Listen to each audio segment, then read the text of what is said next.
በአንድ ወቅት እናትና ልጅ አንድ ላይ ይኖሩ ነበር። ታዲያ እናት ልጇን እጅግ በጣም ትወደዋለች። ያለ አባት ስላሳደገችው በጣም ትሳሳለታለች። ታዲያ እንደ አይን ብሌን የምታየው ልጇ አንድ ቀን እናቱን እንዲህ ብሎ ይጠይቃታል። እማዬ፣ ዕድሜ ለ17 ዓመት ልደቴ ሲደርስ ምን ትሰጪኛለሽ? አላት። እናትም የምትመልስለት መልስ አጣች። ልጄ፣ ዛሬ ገና 13 ዓመትህ ነው ብላ አላወላወለችም።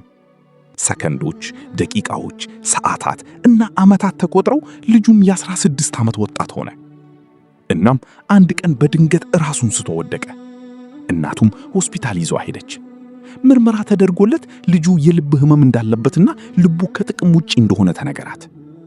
የእናትነት አንጀትም መቋቋም የማይችሉ ያሳዛኝ ነገር ተነገራት።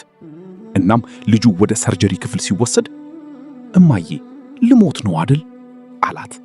እናትም አይ ልጄ፣ አትሞትም አለችው።